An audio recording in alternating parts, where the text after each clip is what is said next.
Right to that forecast right now, Chris. Snow still coming down in some areas tonight. So for many areas, this is 24 hours of nearly continuous snow. We talked about that last night as well, guys. Yeah, we were also talking about the difference these reporters who were out. Yesterday, we were right at the freezing mark. Different situation tonight. Low 20s right now, and the winds have picked up, and you'll notice the consistency of the snow's changed. It's more that lighter, fluffy snow. It's going to be more likely to be blowing and drifting, and that's the big concern tonight. We'll have team coverage, and meteorologist John Birchfield in just a bit is going to talk about those wind speeds. Here's that steady snow that's occurring. It's still got several hours of snow that are back across Indiana and into Illinois, so it will be closer to midnight for some areas that snow begins to taper off. Longer south and east of the Toledo metro. So we may be in for the long haul still with hours of snow yet to go. We've already received over 8 inches now of snow in the Toledo metro, and that number is expected to continue to count. Steady snow across the majority of the area. We'll get right into the metro because we'd like to see some empty roads, because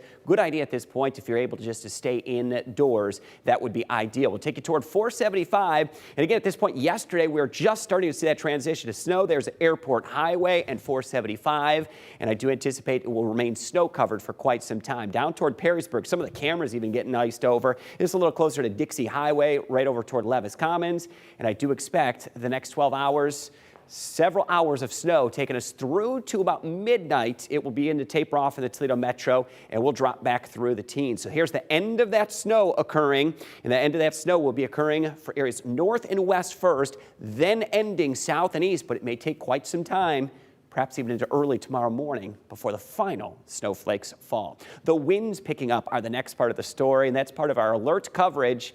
Send it over to meteorologist John Birchfield. And John, the blowing and drifting, let's talk where this could be the worst tonight. Yeah, Chris, and you were mentioning the consistency of the snow. The fact that it is finer, more powdery snow makes it more susceptible to blowing around and reducing visibility. Looking high atop Levis Commons, our camera was shaking around a little bit earlier, and those finer flakes coming down. WTOL 11 Doppler showing you that finer snow coming down versus the heavy, wet, dense snow we saw yesterday. Winds have really intensified coming in out of the northeast. 25-mile-an-hour winds in Findlay, and those rural areas in particular are going to get hit the hardest with the blowing and drifting. Fulton County up towards Lenawee County, those country roads are going to be near impassable overnight.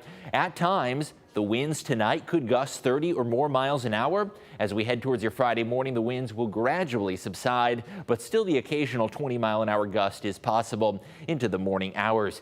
Here are the remaining impacts as our alert day winds down. The impacts not done just yet. Those of you southeast of Toledo plan on seeing the heaviest snow overnight.